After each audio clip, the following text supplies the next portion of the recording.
السلام عليكم.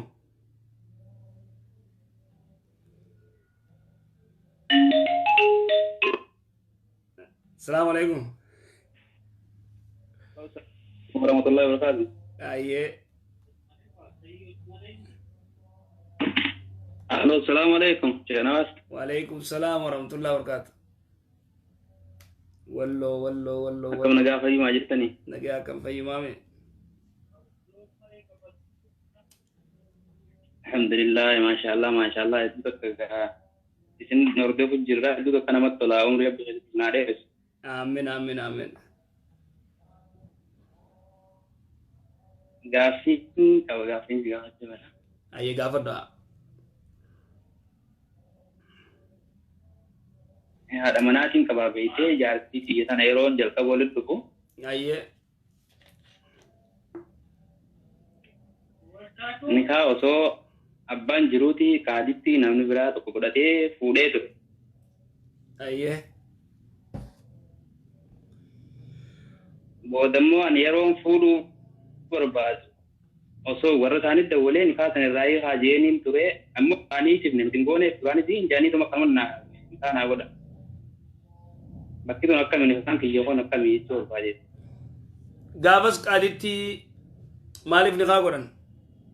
قادين نخاقورته كاتا نبيتا كاتا را. إيه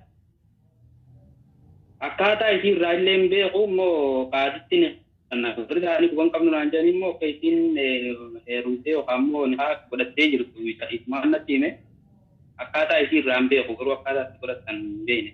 دران درسي أكاتا مبيني أيه. وانتا كبيخ duraan dursee inni kaan aadaa fi abbaa malee hin ta'u haa ta'u immoo shubhitti wallaalatti maalitti godhan kaan gartee jalaa hiikuun barbaachisa. Nikaan gartee waliyyii malee hin ta'uun beekamaadhaa baaxila nikaan isiiti. Yoo inni kun akkana qaaditti gartee qaadiin nikaa godhattee waan kana adda baafadhu akkaataa isin itti godhattee fi maaliin akka godhattee fi gaafa sabbaa barbaadde akkaataan isin itti godhatte ilaalchi. Akkaataan isin itti godhatte namni gaa karaa deemu kun beekee akkatti jira yeroo karaa deeman keessatti wanni sun taate osoo karaa deemanii taate gandaanis hin geenye kanumatti nikaa godhatan nikaa godhatee akkasitti natti himannatiin akkaataa jira namni yeroo itti dawwalee Irraa'ii isaanii kaan godhaa jee gandatti qajeelchu gandii isaanii khalaas irraa'ii ittisuudhaaf gadiin qaban ture nuti nikaan goone waan jedhamu tasaa jira akkasitti nikaa godhan osoo san irraanii jechuudha.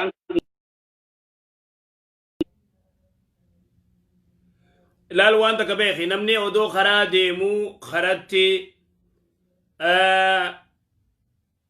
gandi isaanii fagoofaa Michootu warra isaanii argachuu dhabuu turanii gartee namni yoo qaadii nikaa godhachi goosisee an argatan fa'a warran argatan fa'a ta dur jechuu waan kana ulamaan irra wal dhabde tanaafuu ati nikaa kaan jalaa hiikan malee hin ta'u nikaan kee